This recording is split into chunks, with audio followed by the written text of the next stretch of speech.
अस्सलामु अलैकुम वरहमतुल्लाहि वबरकातुहू। नाज़रीन, मैं मोहम्मद अल्ताफ़ अहमद एबी न्यूज़ की जानिब से एक बार फिर आपकी खिदमत में हाज़िर हुआ हूँ। अल्हम्दुलिल्लाह, हम अल्लाह ताला का शुक्र अदा करते हैं कि करीमनगर न सिर्फ़ करीमनगर बल्कि मुख्तलिफ़ मुकामात से बड़े-बड़े लोगों की इंटरव्यूज़ लेने का हमको शर्फ़ हासिल हो रहा है।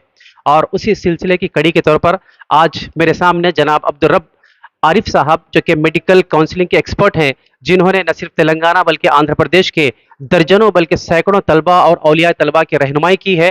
तो आज हम उनके साथ मौजूद हैं। मैं चाहता हूं कि बहुत से लोग, आज चूंकि प्रोग्राम मुनक्किद किया गया था, बहुत से लोगों ने डायरेक्ट उन्हें सुना, लेकिन जो लोग उनको डायरेक्ट सुनने नहीं पाए, जो सवालात उनके हैं, इंशाअल्लाह एबी न्यूज़ के तवस्सुस से, एबी न्यूज़ के थ्रू से आपकी खिदमत में हाजिर की जाएंगी। जैसा कि मेरा पहला सवाल जनाब अब्दुल रब आरिफ साहब से ये है कि जो सवालात, जैसा एमबीबीएस है या फिर एमडी है, बैचलर ऑफ मेडिसिन और बैचलर ऑफ सर्जरी, तो हालांकि जो है ना, इसका शॉर्ट फॉर्म अगर हम देखते हैं तो बीएमबीएस होना चाहिए था, लेकिन एमबीबीएस दिया गया। तो इस सिलसिले में आप क्या कहना चाहेंगे कि बहुत से लोगों के दिमाग में सवाल आता है कि एमबीबीएस का फुल फॉर्म इस तरीके से क्यों है? सबसे पहले तो मैं नाज़रीन को अपना सलाम अर्ज़ करता हूँ और फिर बाद में जो है ना मैं शाकिर व ममनून हूँ एबी न्यूज़ चैनल के मुकम्मल टीम का कि उन्होंने मुझे आप लोगों से खिताब करने के लिए मदऊ किया और मौका दिया। जैसा कि हमारे रिपोर्टर साहब का जो है सवाल है कि एमबीबीएस को बीएमबीएस क्यों नहीं कहा गया या एमडी को जो है ना डीएम क्यों नहीं कहा गया। तो इस एतबार से जो है ना एक जो मुझे बात मालूम है मेडिकल यानी टर्मिनोलॉजी में कि ब्रिटिश दौर से जो है ना कुछ अब्रीविएशन जो कायम किए गए थे, उन अब्रीविएशन को हम आज तक फॉलो कर रहे हैं। जैसे एलएलबी, जैसे हालांकि हम क्या करेंगे, बैचलर ऑफ लॉ कहते हैं, तो लॉ के खाली बीएल होना चाहिए था और एलएलबी बनने से पहले हमारे निज़ाम के दौर में जो है ना बीएल कहते थे या लॉ कोर्स कहते थे, लेकिन अंग्रेजों ने उसको जो है ना एलएलबी का एक जो है ना एब्रीविएशन दिया, जिसको आज हम इंडिया यानी इंडिपेंडेंट होने के बाद से उसी को फॉलो कर रहे हैं। तो हम कहेंगे उसको जो है ना बैचलर ऑफ लॉ, जबकि एलएलबी है। उसी एतबार से जो है ना एमबीबीएस है। तो ये जो है ना एब्रीविएशन ब्रिटिश गवर्नमेंट के ज़माने से जो है ना कायम करदा है, तो उसी को हम फॉलो कर रहे हैं। तो ऐसे कई एब्रीविएशन, जैसे एमडीए को डीएम, अच्छा हम डीएम अगर कहते हैं तो यहाँ पर जो है ना एक क्लैश पैदा हो जाता है। एमडी के माने हैं master of doctor of medicine, और जब अब आज हम डीएम भी यूज करते हैं, लेकिन वो होता है डॉक्टोरेट ऑफ मेडिसिन। तो इस वजह से जो है ना इसको एमडी को हम कन्वर्ट नहीं कर पाए। तो इस तरह से कई ऐसे एब्रीविएशन थे जो ब्रिटिश गवर्नमेंट के ज़माने में कायम हुए थे और उसी को हम फॉलो करते आ रहे हैं। उसमें कोई चेंज नहीं लाए हैं, बस इतना ही, और कोई उससे बड़ा यानी एलॉबरेटेड एक्सप्लेनेशन नहीं है उसका। नाजरीन, जैसा कि आप देख रहे हैं कि जनाब अब्दुल रब आरिफ साहब से हमारी बात हो रही है, तो ये सिर्फ एबी न्यूज़ बात नहीं कर रहा, बल्कि एबी न्यूज़ के तवज्जुह से मैं अवाम के सवालात आपसे मैं पूछना चाहता हूं, जो सवालात अवाम के जहनों में उपज रहे हैं इस दौरान, मेडिकल काउंसलिंग के ताल्लुक से हो या फिर आपके अपने ज़ातियात के ताल्लुक से हो। तो मैं ये चाहूँगा, क्योंकि बहुत से लोग ऐसे हैं करीमनगर के अंदर जो आपसे वाकिफ़ नहीं है, तो आप अपना थोड़ा सा तारुफ दे दीजिए ताकि हमारे सामाईन जो है ना आपसे वाकिफ़ भी हो सके। दरअसल हुआ ये कि मेरा जो प्रोफेशन है, मैं ministry of labour, government of India, ESI जो डिपार्टमेंट है, जिसके हमारी जो कॉलेजेस भी हैं, हॉस्पिटल्स हैं, तो वहाँ पर जो है ना मैं एज एसएसओ काम करता था और रिटायर एज एन ऑफिसर हुआ, समझिए आप। तो पूरा 14 जिलों का इंचार्ज था तेलंगाना और रायलसीमा का। रिकवरी भी मेरा जो है ना जो जॉब था, और अल्लाह के फजल करम से मेरे जुडिशल पावर्स थे मेरे अपने, यानी डिफॉल्टर से पैसा वसूल करना, चाहे वो बका बैंक अकाउंट फ्रीज करके हो, प्रॉपर्टीज लॉक करके हो, मूवेबल प्रॉपर्टीज को उठा के हर रात यानी ऑक्शन करके हो, या जो है ना लास्ट यानी रिजॉर्ट यहाँ तक था कि किसी भी डिफॉल्टर को जो है ना without the help of police हम खुद जो है ना मेरे रिकवरी ऑफिसर वारंट इशू करते और उनको जाके अरेस्ट करके ले, जिसको हम सिविल डिटेंशन कहते हैं, करके लेके आते, चंचौड़ा चरलाबल्ली में छोड़ देते। फिर जो है ना क्लियर होने के बाद, केस क्लोज करने के बाद फिर उनको रिलीज कर देते थे। तो इतने इख्तियारात थे मेरे अपने। तो जनाब आरिफ साहब, जैसा अभी आपने बताया कि आपका ताल्लुक मिनिस्ट्री ऑफ लेबर से है, तो फिर मिनिस्ट्री ऑफ लेबर और यहाँ पर मेडिकल काउंसलिंग की ये जो गाइडेंस जो आप कर रहे हैं, तो इसका कनेक्शन कहाँ से आया? आप जो है ना एकदम उस फील्ड से जो है ना इस फील्ड के अंदर कैसा आना हुआ? ज़रा हमारे सामाइन तक थोड़ा सा मैसेज आप दे दें। दरअसल अल्ताफ साहब, हुआ ये कि जिस ज़माने में मेरी दूसरी दुख्तर डॉक्टर बुशरा सुल्ताना, जो आज अल्लाह के फजल व करम से जो है लंदन से MRCM करी हुई है, तो रॉयल कॉलेज की जो है ना इमरजेंसी मेडिसिन फिजिशियन है, तो उसका जब एडमिशन का मामला आया MBBS में, तो 2008 और 2009 का वाकया है ये, जिस ज़माने में हमारी जो मेडिकल एजुकेशन थी वो NTR यूनिवर्सिटी के तहत होती थी। तो जब एमसेट के तहत जो है ना एग्जामिनेशन होता था, तो एडमिशन जो है ना NTRU के तहत होता था, तो ये वेब ऑप्शंस या ऐसे जो है ना वो ज़माने में नहीं थे। वो ऑनलाइन काउंसलिंग होती थी, जिसके लिए सेंटर्स कायम किए गए थे हैदराबाद में, सिर्फ दो। एक था PGRR सेंटर उस्मानिया यूनिवर्सिटी, और दूसरा JNTU कुकटपल्ली। तो कैंडिडेट्स को जो है ना वहाँ पर जाके जो है online counselling, personal physical counselling करना पड़ता था। मॉनिटर्स होते थे जहाँ पर काउंसलर्स बैठे हुए होते थे, ऑप्शंस वहाँ पे जो है ना आपको देना होता था, एडमिशन ऐसे होता था। तो जब मैं मेरी बच्ची के साथ वहाँ पर जाता, तो देखता कि इतना यानी एक टेक्निकल सब्जेक्ट है ये, कि बाद वक्त जो है ना मैं इतना पढ़ा लिखा हो के, इतना काबिल हो के, एक अच्छे ओहदे पे रह के जो है वहाँ पे अपने आप को एक जाहिल सा महसूस करता था। तो मेरे अंदर एक समझिए कि एक सेल्फ इम्पोज्ड है, खुद खुद साख्ता जिसको कहेंगे, कि कैफियत पैदा हुई कि नहीं भाई, इन तकालीफ, जिन तकालीफ से मैं गुजर रहा हूँ, जो ज़हनी अजियत से मैं गुजर रहा हूँ, इससे जो है ना मेरी आने वाली नस्लें न गुजरें। तो इसके लिए मैंने जो है ना इसकी स्टडी डीप करनी शुरू की, करके जो है ना इसके आज अल्लाह के फजल करम से जो भी नॉलेज मैंने गेन किया है, उससे जो है ना लोगों तक फ़ायदा पहुँच रहा है। तो मेरी इसमें आने की वजह मेरी दुख्तर नेक अख्तर है, जो डॉक्टरी के ज़माने में जो उसके लिए मैंने जो तकालीफ उठाई थी, उनसे बचाने के लिए जनाब इसकी डीप स्टडी करना। और जब मैं विजयवाड़ा में रहता था, तो NTR यूनिवर्सिटी में भी जाया करता था, वहाँ के रजिस्ट्रार वगैरह से मुलाकात होती थी या सब रजिस्ट्रार से, तो उन लोगों से भी जो है ना मेरे जो डाउट्स थे उनसे क्लियर कर लेता था। अभी हाल ही में जो है ना जून की 10 तारीख को वरंगल में मेरा जब सेशन था, तो मेरे जो वहाँ के ऑर्गेनाइजर डॉक्टर अनीस अहमद सिद्दीकी साहब, उनकी मारिफत जो है ना KNRHS के रजिस्ट्रार से भी जो है मैंने अपॉइंटमेंट लिया था, क्योंकि कुछ कैंडिडेट के जो है ना कई डाउट्स थे, जैसे लोकल नॉन लोकल का लेके है, या फिर जो है BC सर्टिफिकेट, मुस्लिम माइनॉरिटी सर्टिफिकेट, कई ऐसे थे, तो गैप सर्टिफिकेट, इन सारी चीज़ों के बारे में तो अपॉइंटमेंट लेके जो है ना, तो खैर वो मोहतरमा तो जो है ना देर से वहाँ पे नहीं थी, कहीं गई हुई थी, तो जॉइंट रजिस्ट्रार से हमारी 1.5 घंटा तक मुलाकात हुई। तो सारे जो कैंडिडेट से जो डाउट्स थे उनसे जो है ना मैंने क्लियर करा, और फिर अब वो कैंडिडेट तक पहुंचा रहा हूँ। तो बस ये यूँ समझिए कि अब ये मेरा एक पैशन बन गया है, एक यूँ समझिए कि प्रोफेशन नहीं बल्कि शौक है, कि लोगों की जो है ना रहनुमाई करता रहूँ, और जो कुछ अल्लाह ताला मुझसे यानी लोगों तक खिदमत पहुंचाना चाहता है, उनकी खिदमत करना, ये बस एक मेरा जो है ना पैशन बन के रह गया है। और मैं यही समझता हूँ कि हुकूक रब्बी से ज़्यादा कहीं हमारे ज़िम्मे जो है ना हुकूक इबाद का दर्जा दिया गया है। जनाब अब्दुर्रब साहब, जैसा कि हमारे पढ़े लिखे जितने भी सामीन हैं, फिर जितना तबका पढ़ा लिखा है, एजुकेटेड है, लिटरेट है, तो उन लोगों का ये एहसास है कि अगर आप रात भर टीवी चैनल्स देखते भी रहें, उसके बावजूद भी सुबह में उठने के बाद आप न्यूज़पेपर देखना पसंद करेंगे, क्योंकि ओल्ड इज गोल्ड है एक तरफ तो, और फिर इलेक्ट्रॉनिक मीडिया तो इलेक्ट्रॉनिक मीडिया है ही, उसके साथ साथ प्रिंट मीडिया ने इलेक्ट्रॉनिक मीडिया के मौजूदगी के अंदर अपना वक़ार या फिर अपनी जो है ना क्या कहना चाहिए उसका स्टेटस को नहीं खोया। तो अभी हम देख रहे हैं कि आप बहुत ज़्यादा फोकस करते हैं इलेक्ट्रॉनिक मीडिया के ऊपर, मुख्तलिफ चैनल्स के अंदर जो है ना आपके अपने वीडियोस वगैरह भी अपलोड होते रहते हो, तो क्या आप किसी अखबार के लिए कॉलम भी लिखते हैं? ज़रा इसके ताल्लुक से हमारे सामाइन को थोड़ा सा आगाह करें। दरअसल क्या है हमारे अल्ताफ साहब, कि मेरा एक उसूल है वो कहावत है ना कि खुदा के घर भी ना जाएंगे बिन बुलाए हुए, तो उसी तरह से जो है इलेक्ट्रॉनिक मीडिया वाले मुझे जो है ना बहुत ज़्यादा बुलाते हैं, या फिर मेरे पास आते हैं, तो इस वजह से जो है ना उनका और मेरा जो है ना बहुत ही ज़्यादा यानी यानी कुर्बत बनी हुई है समझिए। ऐसा नहीं है कि मैं प्रिंट मीडिया से टोटली कटा हुआ हूँ। मुंसिफ में जो है ना मेरे आर्टिकल्स आते हैं, नीट को लेकर आते हैं, अलग अलग यानी सब्जेक्ट्स पे अलग अलग जो सेशंस होते हैं उसके ताल्लुक से जो है ना आते हैं। वहाँ के एक एडिटर, सब एडिटर हैं जनाब राशिद साहब, तो वो जो है ना मेरे आर्टिकल्स को नीट से लेकर जो है नीट के ताल्लुक से लेकर वो प्रिंट भी करते हैं जनाब जनाब आरिफ साहब, खता कलामी के लिए माफ़ी।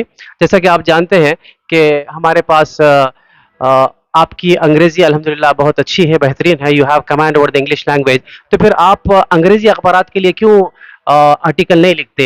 या फिर क्योंकि शायद हो सकता है, मैं ऐसा समझता हूँ, या फिर हमारी सामाईन जितने हैं, नाज़रीन जितने हैं, वो ये समझते हैं कि शायद आपका सिर्फ़ मुस्लिम पैकेट ही को जो है ना टारगेट बना के अपना मैसेज देना चाहते हैं, या फिर आपका कुछ और इसके पीछे रीज़न है कि आप अंग्रेज़ी अखबारात के लिए आर्टिकल नहीं लिखते हैं? नहीं, सवाल तो बहुत ही अच्छा है आपका। तो जैसा कि अभी मैंने आपसे कहा ना कि उर्दू वाले मुझे अप्रोच करेंगे तो मैं उर्दू में जो है ना आर्टिकल दे रहा हूँ। अब ये नहीं है कि मैं जो है ना रेगुलर जो कॉलम राइटर होते हैं ना या कैरियर काउंसलिंग जो करते हैं, ऐसा नहीं है कि जब भी मेरी ज़रूरत होती है तो वो लोग मुझसे उर्दू में आर्टिकल लेते हैं। इंग्लिश पेपर वालों ने आज तक मुझे कभी अप्रोच नहीं किया। अब ये अलग बात है कि मैंने उनको कभी अप्रोच नहीं किया, तो हो सकता है कि ये भी एक डिस्टेंस हम दोनों में है, समझिए आप। तो जिस दिन ये डिस्टेंस खत्म हो जाएगा, इंशाल्लाह उनके लिए भी लिखना शुरू कर दूंगा। जहां तक आपका ये जो सवाल है कि मैं सिर्फ मुस्लिम पैकेट को ही जो है ना एनकरेज करता हूं या एड्रेस करता हूं, ये मुनासिब नहीं है। इसलिए कि मेरे अब जो फोन में तकरीबन 40-50 जो है ना नॉन मुस्लिम यानी कैंडिडेट्स फीड किए हुए हैं, जो शेड्यूल कास्ट भी हैं, शेड्यूल ट्राइब भी है, क्रिश्चियन भी है, बीसीसी के कैंडिडेट भी है, जिनकी मैं रहनुमाई हर रोज रात में करते रहता हूँ। उनके जो सवाल है उसका जवाब देता हूँ। और जहाँ पर भी सेशन में जो है ना नॉन मुस्लिम के रहते हैं या वो पॉकेट जहाँ पर तेलुगु बहुत ज्यादा समझने और बोलने वाले होते हैं, तो वहाँ पर मैं पूरा सेशन तेलुगु में एड्रेस करता हूँ। तो इस एतबार से जो है एक और सवाल जनाब अब्दुल रब साहब, जो एबी न्यूज़ के तवज्जुह से हमारे नाजरीन आपसे पूछना चाहते हैं, वो ये कि अगर कोई शख्स कोई एस्पिरेंट जो एमबीबीएस के अंदर एडमिशन लेना चाहता है, तो तेलंगाना के अंदर टॉप कॉलेजेस कौन से हैं और उनको कौन से सर्टिफिकेट्स अपने साथ रेडी रखना चाहिए ताकि उनका एडमिशन के अंदर किसी किस्म की कोई दुश्वारी या कोई हर्डल ना आए? जहाँ तक आपने कॉलेजेस का सवाल किया है, वाकई बड़ा अच्छा सवाल है और बहुत ही जो है ना मोटिवेशनल टॉपिक को आपने टच किया है।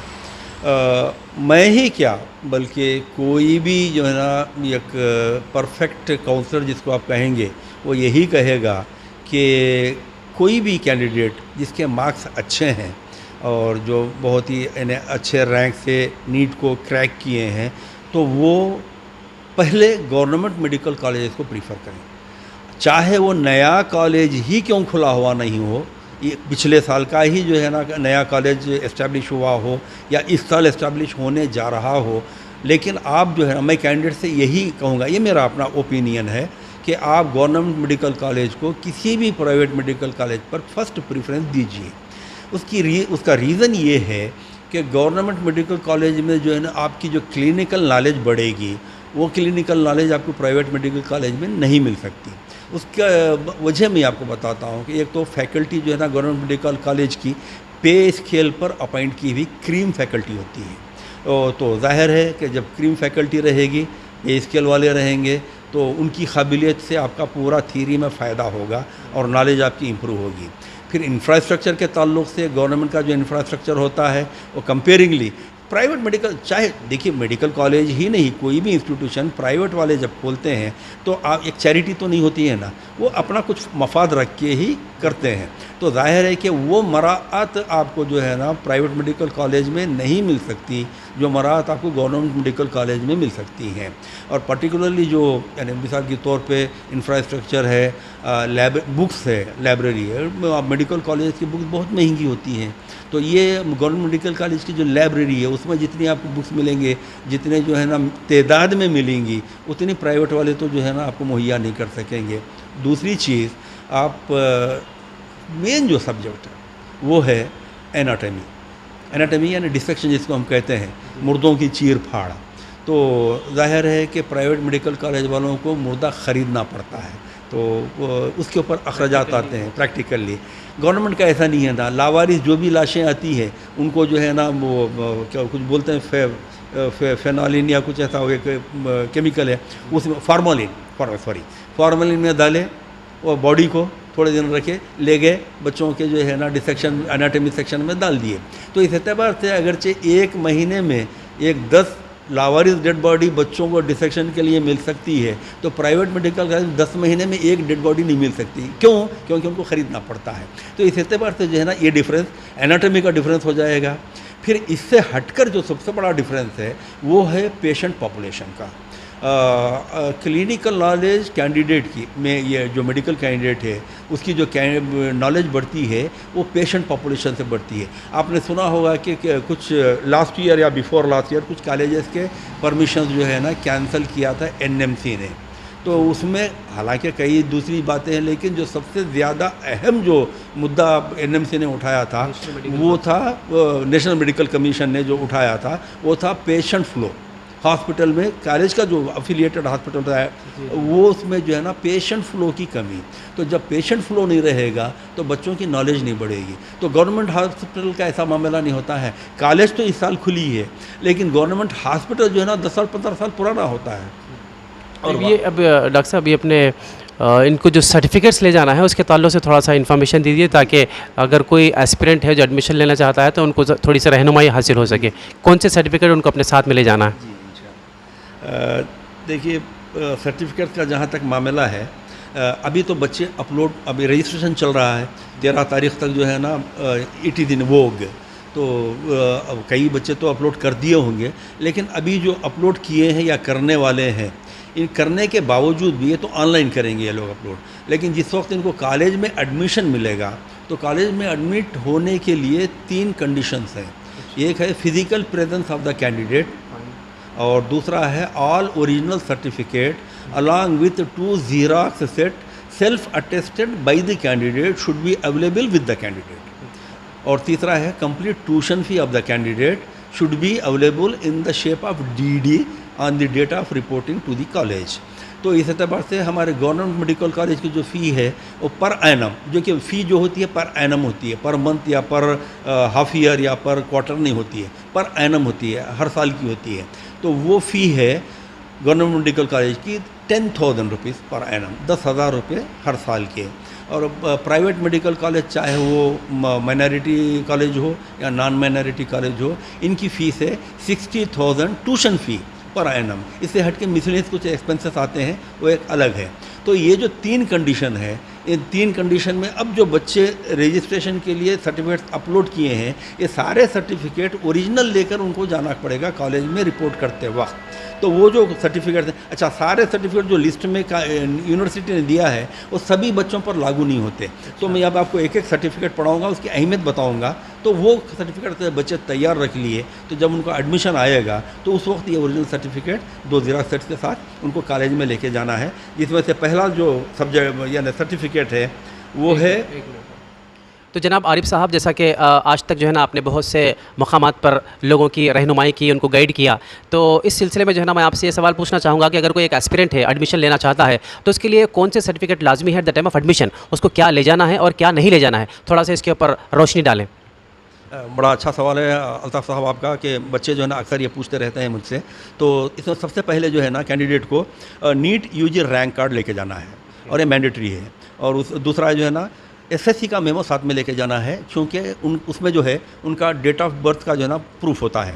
तो अगरचे किसी के पास SSC सर्टिफिकेट नहीं है, जैसे कुछ कैंडिडेट्स हैं जो CBSE ICSE वगैरह किए हुए हैं, उनके पास 10th का SSC का मेमो नहीं होता है, तो उसमें जो है ना वो लोग डेट ऑफ बर्थ सर्टिफिकेट लेकर जाना ज़रूरी है। अगर SSC जो किए हुए हैं, 10th जो पास किए हुए हैं, उनको जो है ना अपना मेमो साथ में लेकर चले जाएंगे तो वो जो है ना उनके डेट ऑफ बर्थ के प्रूफ के लिए काफ़ी है। उसके बाद है क्वालिफाइंग एग्जामिनेशन सर्टिफिकेट, यानी इंटर का क्वालिफाइंग एग्जामिनेशन हमारा 12th होता है, इंटर होता है, तो उसका जो मेमो है, चाहे वो लॉन्ग मेमो हो या शॉर्ट मेमो हो, वो भी लेके जाना ज़रूरी है। और उसके बाद स्टडी सर्टिफिकेट, स्टडी सर्टिफिकेट के माने हैं बोनाफाइड सर्टिफिकेट, जिस स्कूल में आपने तालीम हासिल की थी। लास्ट ईयर तक ये जो है ना 6 to 12 का मामला था। इस साल जो है ना जो हमारा नया GO आया है लोकल नॉन लोकल के ताल्लुक से, रिजर्व अनरिजर्व के ताल्लुक से 323 GO नंबर, तो उसकी तहत जो है ना अब हमारे कैंडिडेट्स को 9th 10th 11th 12th अगर तेलंगाना में ये लोग कंटिन्यूस पढ़े हैं तो वो ही तेलंगाना के लोकल हैं, तो उनको जो है ना अपना लोकल स्टेटस बताने के लिए study certificate 9th 10th 11th 12th के साथ ले जाना ज़रूरी है। जाहिर है आपके पास जो है ना, जाहिर है तेलंगाना में आप पढ़े हैं तो 1st to 10th भी लेके जा सकते हैं, 6th to 12th भी लेके जा सकते हैं, जैसे भी, लेकिन आपको 9th 10th 11th 12th certificate, study certificate जिसको हम बोनाफाइड सर्टिफिकेट कहते हैं, वो लेकर जाना लाजिम है। इसके बाद जो सर्टिफिकेट हैं वो कैस्ट सर्टिफिकेट, क्या सर्टिफिकेट में मुस्लिम्स जो है जनरली BC हमारा रिजर्वेशन है, और कई बच्चों का एक सोच है कि BC OBC में आता है, तो ऐसा कुछ भी नहीं है। OBC में सिर्फ 4 जो है ना मुस्लिम तबके आते हैं, वो है लद्दाख, खस्साब, मेहतर और फ़कीर, इनसे हट के कोई और ओबीसी में नहीं आता है मुस्लिम्स में। तो जो बीसीई है, बीसीई में भी सिर्फ शेख लोग आते हैं, सैयद हैं या पठान हैं या जो है ना शिया हैं, ऐसे कई बुहारी हैं, ऐसे कई लोग हैं, महदी हैं। तो ऐसे लोग जो है ना बीसीई में नहीं आते हैं। तो जिसके पास बीसीई सर्टिफिकेट है वो लोग वो सर्टिफिकेट उनको लेके जाना ज़रूरी है। और जिनके पास बीसीई सर्टिफिकेट नहीं है और जो शेड्यूल कास्ट है, शेड्यूल ट्राइब का भी सर्टिफिकेट नहीं रखते हैं, तो ऐसे लोग क्या करेंगे, EWS अगरचे आप निकाल सकते हैं तो अपने इनकम के हिसाब से नॉन क्रीमी लेयर में अगरचे आपको EWS सर्टिफिकेट मिल सकता है तो वो निकाल लीजिए, और वो सर्टिफिकेट भी आपको EWS का भी साथ में लेके जाना है। अब इसका एक्सप्लेनेशन बहुत लंबा हो जाएगा, इसीलिए मैं EWS किसको मिलता है, क्या मिलता है, ये नहीं बताऊँगा। नॉन क्रीमी लेयर का जो EWS सर्टिफिकेट है और जो 1 अप्रैल 2024 के बाद का इशू किया हुआ है वो आपको साथ में लेके जाने का है। ऐसे ही इनकम सर्टिफिकेट का भी मामला है। देखिए, जो सर्टिफिकेट है सबके लिए लागू नहीं है, जिनको ज़रूरी है वही लेके जाएँ। इनकम सर्टिफिकेट वही कैंडिडेट्स लेके जाएं जिन कैंडिडेट्स को फ़ी रिइंबर्समेंट लेनी हो या स्कॉलरशिप हासिल करना हो। और ये किसको मिलता है, वो कैंडिडेट जिनका पेरेंटल इनकम 1,80,000 से रूरल एरिया में रहने वालों का कम है, या अर्बन एरिया में जो रहते हैं जिनका 2 लाख या 2 लाख से इनकम कम है, ऐसे ही लोगों को इनकम सर्टिफिकेट दिया जाता है। और इनकम सर्टिफिकेट आपको लेने के लिए MRO ऑफिस जाना पड़ेगा, रेवेन्यू अथॉरिटी से लेना पड़ेगा, उसके जो फॉर्मेलिटीज़ आपको कंप्लीट करने पड़ेंगे। आपको जैसे इनकम सर्टिफिकेट मिल गया तो आप वो भी अपने साथ लेके जाएंगे ताकि आपको फी रिइंबर्समेंट का भी बेनिफिट मिले और आपको स्कॉलरशिप भी मिले। EWS और इनकम का बता दिया मैं। लेटेस्ट जो है ना NCC के जो सर्टिफिकेट के यानी जो कैंडिडेट्स हैं जो रिजर्वेशन NCC में चाहते हैं, तो लास्ट ईयर से NCC का जो रिजर्वेशन कोटा था वो निकाल दिया गया है। उसको निकाल कर अब NCC में जो है ना ग्रेस मार्क्स दिए जाते हैं। ग्रेस मार्क्स के माने ये हैं, जो कैंडिडेट NCC का A सर्टिफिकेट हासिल किया हुआ है उसको कोई बेनिफिट मिलने वाला नहीं है। जिसके पास B सर्टिफिकेट है NCC का, उसको 3% ऑफ नीट मार्क्स, नीट में आपने जो स्कोर किया है उसमें 3% मार्क्स और ऐड करेंगे B सर्टिफिकेट जिसके पास है। वैसे ही जो है ना आर्मी, नेवल और जो है एयर का जो कैंप अटेंड किए हुए हैं उनको 5% दिए जाएंगे, और जो प्रेसिडेंट परेड में जो पार्टिसिपेट किए हुए कैंडिडेट्स हैं उनको 7% दिया जाएगा। तो ये 7% उन मार्क्स पर दिया जाता है जो मार्क्स आपने नीट में स्कोर किया है, तो वो मार्क्स उसमें ऐड करेंगे करके आपको जो है ना उस लॉबी में बिठाएंगे जो वो मार्क्स की लॉबी होती है एडमिशन के लिए। तो NCC में अब रिजर्वेशन नहीं रहा, ग्रेस मार्क्स मिल जाते हैं आपको। तो आपके पास NCC का अगर सर्टिफिकेट है तो ये बेनिफिट ले सकते हैं। इसके बाद है कैप सर्टिफिकेट, जिसको आप चिल्ड्रन ऑफ आर्म्ड पर्सनल कहते हैं। ये जो डिफेंस के लोग हैं जो अभी सर्विस में हों या रिटायर्ड हों, अगर उनके बच्चे, उनके जो वार्ड्स हैं, उनको रिजर्वेशन लेना है कैप की तहत, तो उनको जो है ना ये सर्टिफिकेट साथ में लेके जाना पड़ेगा। इसके बाद है PMC सर्टिफिकेट, जिसको हम कहते हैं पुलिस मार्टी सर्टिफिकेट। ऐसे पुलिस के ऑफिसर्स जो शहीद हुए हैं, यानी एक्सीडेंट होकर मर गए या जो है ना किसी से लड़के मर गए, ये नहीं ड्यूटी पे, ऐसा नहीं, जो शहीद हुए जिसको शहादत का दर्जा मिला है, ऐसे लोगों के सर्टिफिकेट भी जो है ना निकाल के बच्चों को रखना पड़ेगा, और वो बच्चे जो है ना साथ में अपने PMC के हद तक रिजर्वेशन ले सकते हैं। वो सर्टिफिकेट भी उनको साथ में लेके जाना पड़ेगा। एंड एंग्लो इंडियन है जो हमारे से रिलेटेड नहीं है। रेसिडेंस सर्टिफिकेट, अब इसका जो कोई मतलब नहीं रहा। ये NRI कैंडिडेट्स के लिए था जो यहाँ पर लोकल स्टेटस हासिल करना चाहते थे, मराहत लेना चाहते थे। अब रेसिडेंस सर्टिफिकेट कैंडिडेट्स को लेना ज़रूरी है। ऐसे कैंडिडेट जो 9th, 10th, 11th, 12th Telangana में नहीं पढ़े, लेकिन ये 4 साल जो है ना वो लोग तेलंगाना में रहे हैं, पढ़े नहीं हैं लेकिन रहे हैं, तो इन लोगों को जो है ना MRO से सर्टिफिकेट निकालना पड़ेगा अपना लोकल स्टेटस प्रूफ करने के लिए। तो अब कैंडिडेट को 4 साल का रेसिडेंस सर्टिफिकेट निकालना पड़ेगा। पेरेंट्स का जो 10 साल का सर्टिफिकेट का रूल था वो अबॉलिश हो चुका इस साल से। तो रेसिडेंस के बाद में है एम्प्लॉयमेंट सर्टिफिकेट, ये भी NRIs के लिए, हमारे लिए नहीं है। जो C कैटेगरी में लेना चाहते हैं उन लोगों के लिए जो है ना वहाँ पे यानी जो अब्रॉड कंट्री में जो एम्प्लॉय हैं उनको एम्प्लॉयर से जो है ना एम्प्लॉयमेंट सर्टिफिकेट लेना पड़ेगा, एम्बेसी क्लियरेंस सर्टिफिकेट लेना पड़ेगा, उनको बैंक अकाउंट शो करने पड़ेंगे, और उनको जो है ना डिक्लेरेशन और अफिडेविट देना पड़ेगा, और बैंक गारंटी भी देनी पड़ेगी उनके कैंडिडेट्स के लिए, या तो स्पॉन्सर करने वालों के लिए या जिनके अपने वार्ड्स हैं उनको जो है ना ये सारे सर्टिफिकेट हासिल कर लेके जाना पड़ेगा। और आधार कार्ड जो है ना अपडेटेड होना ज़रूरी है। कई बच्चों के जो है ना आधार कार्ड अपडेटेड नहीं है, जिसके कई जो है ना 12 साल की उम्र में या 10 साल की उम्र में फ़ोटो लिए थे, वो वही फ़ोटो आज भी जो है आधार कार्ड पे है, और किसी का फ़ोन से लिंक नहीं है, या किसी का जो है ना आधार कार्ड पे सिर्फ ईयर और बर्थ लिखा हुआ है, डेट ऑफ बर्थ लिखा हुआ नहीं है। तो ऐसे लोग जो है ना उसको आधार को अपडेट कर लेना ज़रूरी है। अगर आपने अपलोड कर दिया है पुराना आधार तो कर दिया, कोई ऐसी परवाह की बात नहीं है, लेकिन जब आप कॉलेज में रिपोर्ट करेंगे तो आपका अपडेटेड आधार कार्ड आपको साथ लेके जाना ज़रूरी है। साथ में आपके पेरेंट्स का भी आधार कार्ड आपको लेके जाना है, क्योंकि उसके विटनेस में वो लोग साइन करते हैं तो उसके नीचे उनका आधार नंबर भी लिखा हुआ होना ज़रूरी होता है। इसके बाद है passport size photos of the candidate के जो है ना पासपोर्ट साइज़, वही पासपोर्ट साइज़, ये ज़रूरी नहीं है कि वही पासपोर्ट साइज़ आपको लगाना है जो आपने नीट में पेश किया था। आप जो है ना फ्रेश पासपोर्ट साइज़ फ़ोटोज़ भी आप लगा सकते हैं, लेकिन कंडीशन ये है कि अगर लड़की है तो उनके कान खुले होना चाहिए, फेस कम से कम 80% विजिबल होना चाहिए और कोई ज्वेलरी पहने हुए नहीं होना चाहिए कैंडिडेट। अगर लड़कियां हैं, लड़के हैं तो कोई मसला नहीं है, वो तो पूरा ओपन फेस दिखता ही 80% क्या पूरा 100% दिखता है। और ये जो है पासपोर्ट से आपको 4 अपने साथ लेके जाना है, जिसमें से 2 कॉलेज वाले लेंगे और एक आध एप्लीकेशन वाला को लाएंगे, ये ज़रूरी है। मगर मैं तो समझता हूँ कि आजकल सेट में बनते हैं ना पासपोर्ट, तो 10-12 का सेट निकाल के रख लीजिए तो कुछ किसी और काम में भी आ जाएगा। और उसके बाद में जो है ना आपको स्पेसिमेन सिग्नेचर जो आप जो वहाँ पर अपलोड किए थे रजिस्ट्रेशन के वक्त में, वही जो है ना कॉलेज में भी आपको सर्टिफिकेट अब जब आप सबमिट करेंगे तो वहाँ पर भी आपको स्पेसिमेन सिग्नेचर करके दिखाना पड़ेगा। ये सारे सर्टिफिकेट जब आप वहाँ पर कॉलेज में जमा करेंगे तो वहाँ पर जो है ना एक्सपर्ट कमेटी को बिठाया जाता है।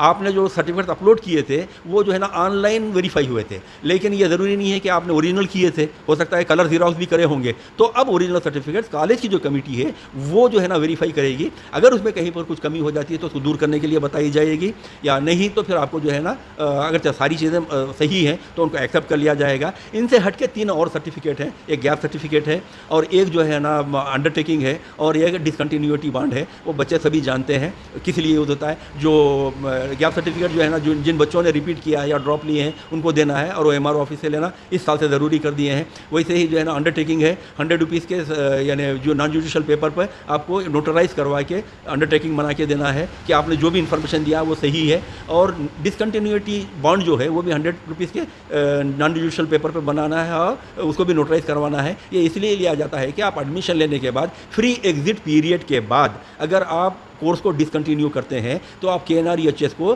20 लाख की पेनाल्टी पे करेंगे और उसमें अगर आप आनाकानी करते हैं या लीगली चैलेंज करने जाते हैं तो वो एक्सेप्टेबल नहीं रहेगा। इसके लिए जो है ना ये एडिशनल वो है बॉन्ड्स हैं। अगर आपके पास इमीडिएटली रेडी नहीं है, कॉलेज में जब रिपोर्ट कर रहे हैं तो कॉलेज वाले ये गैप अंडरटेकिंग और डिसकंटिन्यूटी बॉन्ड को देने के लिए आपको टाइम देंगे। 10-15 दिन का टाइम मिलेगा आपको, उस वक्त भी आप बना के दे सकते हैं। लेकिन ये जितने मैंने दूसरे सर्टिफिकेट बताए हैं ये मैंडेटरी है, आपको उस दिन जिस दिन आप रिपोर्ट कर रहे हैं साथ में लेके जाना ज़रूरी है। वो फिर अपने सर्टिफिकेट आपके ले लेंगे, लेके जो है ना आपको कस्टडियन सर्टिफिकेट देंगे। वो कस्टडियन सर्टिफिकेट का माने ये है कि आपके सारे सर्टिफिकेट कॉलेज की कस्टडी में हैं और आप जब भी जो है ना कोर्स कंप्लीट करके निकलेंगे ये सर्टिफिकेट आप सबमिट करके अपने सर्टिफिकेट वापस ले। जनाब अब्दुल रब साहब, जैसा कि आपने अभी तफसील से रोशनी डाली तमाम सर्टिफिकेट्स के ऊपर, उसके बावजूद भी जो है मैं AB न्यूज़ के जितने नाजरीन और सामीन हैं उनकी जानिब से जो है एक और सवाल मैं उसके अंदर ऐड ये करना चाहूँगा कि जैसा जो BCE का जो सर्टिफिकेट है इसके ताल्लुक से बहुत से लोगों के अंदर गलतफहमियाँ हैं या फिर खुशफहमियाँ हैं, तो इसके ताल्लुक से जो है आप क्या कहना चाहेंगे कि BCE का जो सर्टिफिकेट है ये बाइफर्केशन से पहले का अगर ये क्या वैलिड माना जाएगा या फिर इसके अंदर कुछ तरमीमात हैं, इसके ताल्लुक से थोड़ा हमारे लोगों को आगाह करें।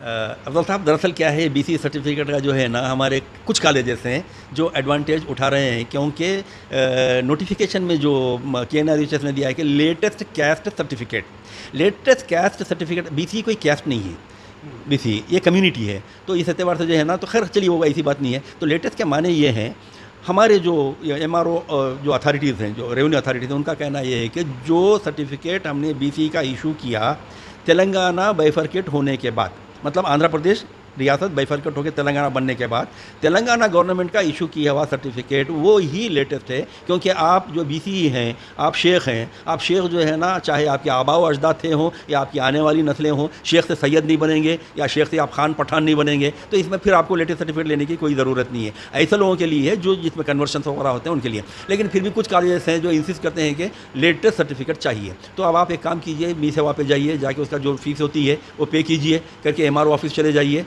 और वहाँ पर जो है ना वो लोग सर्टिफिकेट में कोई तरमीम नहीं करेंगे, खाली date of issuance of certificate change करके आपको जो है ना दे देंगे। फिर मी सेवा में उसको अपलोड कर लीजिए, कर लेके जो है ना आप BCE सर्टिफिकेट कॉलेज में सबमिट कर सकते हैं। हालांकि वैलिड नहीं है ऑब्जेक्शन ये, लेकिन लेटेस्ट का जो लफ्ज़ है उसका एडवांटेज लेके कुछ कॉलेज मैनेजमेंट हैं वो लोग जो है ना जानबूझकर कैंडिडेट्स को या उनके पेरेंट्स को सिर्फ सताने के लिए ये जो है ना स्ट्रैटेजी अपनाए हुए हैं। अदरवाइज कुछ ऐसे गवर्नमेंट का मेडिकल कॉलेज हैं, नॉन माइनॉरिटी मेडिकल कॉलेज हैं, कुछ ऐसे कॉलेज हैं जो कभी भी जो है इसके ऊपर वो लोग एतराज़ नहीं करते। जनाब आरिफ साहब, मेरा आपसे आखिरी सवाल ये है कि अभी जो मौजूदा जो तालीमी निज़ाम है, जो एजुकेशनल सिस्टम है, तो इस सिस्टम के ताल्लुक से आप क्या कहना चाहेंगे? क्या इसके अंदर कुछ तब्दीली होना ज़रूरी है, और अगर होना है तो फिर किस किस्म की तब्दीली आप एक्सपेक्ट कर रहे हैं, या फिर किस अंदाज़ में जो है ना तब्दीली को लाया जा सकता है? सब जब हमारे बचपन में हम तालीम हासिल किया करते थे तो हमारे असातिज़ा और हमारे बुज़ुर्ग हमसे यही कहा करते थे कि बेटा, दुनिया में दो प्रोफेशंस ऐसे हैं जो बहुत नोबल माने जाते हैं, जिसमें पहला जो प्रोफेशन है वो तालीम है और दूसरा जो प्रोफेशन है वो है तिब, यानी कि मेडिकल। तो आज वो एक अजीब सा जो है ना माहौल बन गया है, दोनों ही प्रोफेशन कमर्शियलाइज हो गए हैं। तो तालीम का जहाँ तक मामला है, अच्छा, लोगों में भी जो है ना थोड़ा शूर आना ज़रूरी है। हम आज ब्रांड के पीछे भाग रहे हैं। हम ये देख रहे हैं कि हमारे बच्चे को हम किस स्कूल में डालें हैं, उस स्कूल का नाम क्या है, उस स्कूल की पॉपुलैरिटी क्या है, उस स्कूल का जो है ना स्टेटस क्या है, उसकी तरफ हम जा रहे हैं। लेकिन स्कूल का स्टैंडर्ड क्या है, वहाँ की फैकल्टी कैसी है, वहाँ के जो है ना जो हालात हैं, तालीम के जो मामले हैं, वो जो है ना, कभी हम एक बार हमने बच्चे को एडमिट करवा दिया तो हम ये समझते हैं कि हम अपनी जिम्मेदारी से सुबुकदोश हो गए, अब बच्चा कहीं पे भी जाने दीजिए, वो जिम्मेदारी वहाँ के स्टाफ की होगी या फैकल्टी की होगी। ऐसे नहीं होता है। देखिए, मेरा जहाँ तक यानी ख्याल है, पर्टिकुलरली चूँकि मैं नीट से ज़्यादा रिलेटेड हूँ, तो मैंने ये देखा है कि हमारे बच्चे, फाउंडेशन इनका बड़ा कमज़ोर है। हमारे बच्चों का फाउंडेशन बड़ा कमज़ोर है। अब जब फाउंडेशन आपका कमज़ोर होगा ना, क्योंकि हमें क्या है कि कुछ ऐसे जूनियर कॉलेजेस वगैरह हैं जहाँ पर मुझे as a guest motivational faculty भी बुलाते हैं, तो मैंने वहाँ पर कई बच्चों को देखा, फिज़िक्स में जनरली BPC के जो बच्चे होते हैं फिज़िक्स में बहुत अपने आप को कमज़ोर महसूस करते हैं। उसका रीज़न ये है कि इनको एलिमेंट्री बेसिक्स नहीं मालूम होती है। पर्टिकुलरली फिजिक्स और केमिस्ट्री जो है ना मैथ्स से रिलेटेड सब्जेक्ट है। अब अगरचे आप बाई पे, अच्छा, इससे हटके और एक क्या चीज़ है, हमारे बच्चों के माइंड जो सेट है या माइंड हमारी जो मेंटालिटी है, 10th में आने तक उसका कोई अपना प्लान ही नहीं होता। उन्हें 10th में आने के बाद देखे कि वाली साहब हमारा बच्चा साइंस में अच्छे मार्क्स लाया और हम जाके फलां टीचर से बात करें, वो स्कूल में बात करेंगे, वो कॉलेज में बात करेंगे, तो वो जूनियर कॉलेज वाले साहब जो उनको इंटरव्यू करेंगे, वो अरे साहब आपके बच्चे का SSC में जो है GPA बहुत अच्छा है, हम जो है ना इसको जो है इंजीनियरिंग की तरफ लेकर जाएंगे, इसका मैथ्स अच्छा है। आरिफ साहब, एक चीज़, जैसा आपके मुताबिक जो है ना, ऐसी कौन सी स्ट्रेटजी या कौन सी ऐसी पॉलिसी हमको अपनाना चाहिए कि बच्चों का बेसिक अच्छा हो जाए, या क्या स्कूल बदलने से मुमकिन है, या फिर एजुकेशन सिस्टम ही के अंदर किसी किस्म की कोई तब्दीली की ज़रूरत महसूस कर रहे हैं? स्कूल बदलने की कोई ज़रूरत नहीं है। मैंने देखा है वरंगल में, मैं जब मेरा सेमिनार था वहाँ पर 3-4 लड़कियाँ ऐसी आई हुई थी मेरे सेमिनार में जो 600 के करीब और 600 के ऊपर मार्क्स जो है ना स्कोर की हुई इस साल की। और मैंने जब उनसे पूछा तो बोले कि साहब गवर्नमेंट जूनियर कॉलेज से हमने पढ़ा है और नीट जो है ना, और फर्स्ट अटेम्प्ट में जो है ना 600 मार्क्स लेके आ रहे हैं। जबकि हमारे ब्रांडेड जूनियर कॉलेज में कई बच्चे पढ़े हैं जो हैदराबाद में मेरे यानी टच में रहते हैं, वो जो है ना 1.5 लाख 2-2 लाख फीस दे के पढ़े हैं, उनके 380-400 मार्क्स हैं। तो आपने जैसा कहा कि तालीमी निज़ाम बदलने से कुछ नहीं होता, आपका जो मेन यानी फंक्शन है, तालीमी इदारों का जो फंक्शन है ना, उसको बदलना ज़रूरी है। और उसके लिए जो है ना फैकल्टी का स्टूडेंट्स को अपनी यानी औलाद समझ कर बच्चों को, जब तक वो लोग तालीम नहीं देंगे, उनके फाउंडेशन को स्ट्रांग नहीं करेंगे, जब तक जो है ना हमारे को कुछ तालीम में जो है ना फ़ायदा हासिल होने वाला नहीं है। और जनरली मैंने देखा है कि शो पुटअप बेहतरीन स्कर्ट पहन के या ड्रेस वो कोट डाल के टीचर जो है ना क्लास में आ रहे हैं। एक बार मैंने एक टीचर से सवाल किया कि what is the difference between pilot, chauffeur and a driver madam? तो परेशान हुई, what are you inquiring about? मैं बोला I am inquiring about only these things है, what is the difference between chauffeur, pilot and driver? जवाब देने के काबिल नहीं है, जबकि हमारे को प्राइमरी में ये बातें सिखाई गई थी। किसी ने क्या खूब कहा कि तालीम का बुनियादी मकसद अगर सिर्फ नौकरी का हुसूल है तो मुआशरे में सिर्फ ग़ुलाम ही पैदा होंगे, कायद पैदा नहीं होंगे। इसके मुताबिक आप क्या कहना चाहेंगे? मैं 100% इस बात से जो है ना इत्तेफाक करता हूँ। तालीम जो है ना आदमी को इंसान बनाने के लिए हासिल की जाती है, ना कि मुलाजिम बनाने के लिए। और हमने जो है ना एक माइंडसेट बना लिया है कि तालीम मुलाजिमत के लिए हासिल की जाती है। आप जितने भी इंटेलेक्चुअल्स को देखेंगे ये कहीं पर मुलाजिमत नहीं किए हैं, और एक एक सब्जेक्ट पर इन्होंने एक एक जो है ना पूरा विकीपीडिया लिखा है। तो ये जो तालीमी हमारी जो बुनियाद है, जब तक हमारी बुनियाद मजबूत नहीं होगी, हमारी इमारतें सही ठहर नहीं जाएंगी। मैंने एक क्लास में जो है ना नीट का रिपीटर कैंडिडेट है, मतलब 12th पास किया हुआ कैंडिडेट है, कई कैंडिडेट बैठे हुए हैं, उनसे मैंने एक सवाल किया कि भाई 18 + 18 + 18 + 18 4 टाइम्स बोल दिया मैं, कितने होते हैं? सब खामोश बैठे हुए हैं। देखो, क्योंकि कैलकुलेटर की आदत डाल दी है कॉर्पोरेट कल्चर में, हमारे जो एजुकेशन सिस्टम में। जब तक वो कैलकुलेटर नहीं देंगे वो 72 बोल ही नहीं पाता। जबकि हमारे को इस किस्म की, फ़र्ज़ कीजिए टेबल याद नहीं है मुझे 18 का, तो हमारे टीचर हमको बताया करते थे बेटा 18 है ना, 18 + 18 36 का डबल कर लो 72 हो गया। हम ऐसे कैलकुलेट करते हैं। 789 789 15+9 24, हम ऐसे ऐसे कैलकुलेशन हमको बताया गया था। ये चीज़ें आज जो है ना हमारे बच्चों को, जनरेशन को जो है ना नहीं बताई जा रही है, जिसकी वजह से इनका फाउंडेशन बहुत मजबूत नहीं हो रहा है। आगे चल के हो क्या रहा है, इनके ऊपर बोझ ज़्यादा पड़ जा रहा है सब्जेक्ट्स का, चाहे वो बायोलॉजी हो या मैथमेटिक्स हो, एमपीसी वाले हो या बायोलॉजी वाले हो। तो इन लोगों के ऊपर जब बोझ ज़्यादा पड़ रहा है तो बच्चे या तो डिप्रेशन का शिकार हो जा रहे हैं या फिर वालिदैन से बगावत कर रहे हैं। तो मेरा अपनी राय है, ये ज़रूरी नहीं कि सब इत्तेफाक करें, वो मैं गलत भी हो सकता हूँ। तो एजुकेशनल इंस्टीट्यूशंस में जो जिम्मेदारान बैठे हुए हैं, ज़रा वो पैसे की तरफ ध्यान कम करके स्टैंडर्ड की तरफ, बच्चों की बुनियादी तालीम की तरफ, और अपने जो फैकल्टीज़ को अपॉइंट कर रहे हैं उनकी जो है ना, जब आप इंटरव्यू करते हैं तो उनकी काबिलियत की तरफ ज़रा ध्यान देकर, अगर वो लोग चाहें तो ये जो है ना निज़ाम तब्दील हो सकता है। लेकिन इसके लिए जो जिम्मेदारान हैं, जो इंस्टीट्यूशंस चला रहे हैं, जो करोड़ रुपये का जो है जिनका इन्वेस्टमेंट है, कमाई है, सारी चीज़ें हैं, तो उनको बहुत ध्यान देना ज़रूरी है। जब तक जो है ना हमारा तालीम निज़ाम सही नहीं हो सकता। गवर्नमेंट में जहाँ के कॉलेजेस हैं ना, वो अपना बराबर काम कर रहे हैं। मैंने वारंगल की आपको एग्जाम्पल दिया, वारंगल में जो है ना गवर्नमेंट जूनियर कॉलेज से पढ़े हुए बच्चे 600 मार्क्स लेके आ रहे थे। मतलब ये हुआ कि हमारा जो एक कॉन्सेप्ट है कि गवर्नमेंट कॉलेज में हो या स्कूल में सही तालीम नहीं होती, ये यहाँ पर गलत साबित होता है। तो आरिफ साहब, एक और सवाल जो मेरी नज़र में बहुत ज़्यादा इम्पॉर्टेंट है, क्योंकि जैसा मेडिकल कॉलेज के अंदर मैं उतना डीप के अंदर तो नहीं जानता इसके मुताल्लिक़ कि कौन कौन से मज़ामीन या कौन कौन से सब्जेक्ट्स उनको पढ़ाए जाते हैं, लेकिन मैं ये समझता हूँ कि उनको एक एथिक्स का, फिर मोरल का भी एक सब्जेक्ट उसके अंदर ऐड किया जाए तो बहुत मुमकिन होगा। क्योंकि मैंने जो है देखा कि बहुत से मसाजिद के अंदर इलाज के लिए जो है ना चंदे की अपील की जाती है, तो उस वक्त मुझे बड़ा अफसोस होता है कि बहुत से हॉस्पिटल्स ऐसे हैं जिनकी अपनी ज़ाती बिल्डिंग है, जिनका अपना खुद का इंफ्रास्ट्रक्चर है, उसके बावजूद भी ये लोग जो है ना किसी पेशेंट का जो है ना मुफ्त में इलाज नहीं करते, फिर किसी किस्म की कोई कंसेशन नहीं दे। क्या इनको कोई मॉरल वैल्यूज़ नहीं सिखाई जाती उसके अंदर? इसके ताल्लुक़ से आप क्या कहना चाहेंगे? सर, मॉरल वैल्यूज़ तो जो है ना हर कोर्स में होती हैं। अब मैं, जैसा कि आपने सवाल किया, यकीन जानिए मुझे अपने वो दिनों की याद आ गई जिस ज़माने में डॉक्टर राज बहादुर गौर साहब, डॉक्टर सक्सेना साहब, डॉक्टर मन्नान साहब के साथ जो ना कभी मिला। गौर साहब के साथ तो जो है ना, चूँकि मैं अपने डिपार्टमेंट में सेक्रेटरी था, वो हमारे प्रेसिडेंट थे, तो उनसे बहुत ज़्यादा मेरा उठना बैठना था। तो उस ज़माने में हमने एक बार डॉक्टर मन्नान साहब से सवाल किया था कि डॉक्टर साहब, क्या बात है कि आप लोग इतने बड़े डॉक्टर होकर भी आज भी अपनी फ़ीस 40 रुपये या 20 रुपये 30 रुपये रखते हैं? तो डॉक्टर साहब ने एक बड़ी अच्छी बात कही थी कि हमको जब एडमिशन मिला था, उस ज़माने में फर्स्ट बैच था ये लोगों का, उर्दू मीडियम से MBBS किए थे ये लोग। तो उस ज़माने में जो है ना हमारी जो फ़ीस थी पूरे कोर्स की, साल भर के, 1 साल की, सॉरी नॉट पूरे कोर्स की, 1 साल की, वो 1000 रुपये थी। और हमारे पूरे बैच को 120 रुपये महीना वजीफ़ा मिलता था। तो हमने अपनी तालीम न सिर्फ फ्री में हासिल की, बल्कि हर महीना 20 रुपये वजीफ़ा लेकर अपनी ज़िंदगी को लग्जूरियस गुजारा। क्योंकि उस दौर में लोगों की तनख्वाह 50 रुपये होती थी। तो ये कैंडिडेट को जब 20 रुपये यानी तालीम के पैसे जाने के बावजूद, ट्यूशन फ़ीस जाने के बावजूद मिल रहा है, तो अखराजात में कोई प्रॉब्लम है। तो जब इनको फ्री यानी तालीम मिली और इनको ये जहन में ये बात आई कि भाई जब मैं फ्री में डॉक्टर बन रहा हूँ तो मुझे डॉक्टर इसलिए बनाया जा रहा है कि मैं आवाम की खिदमत करूँ।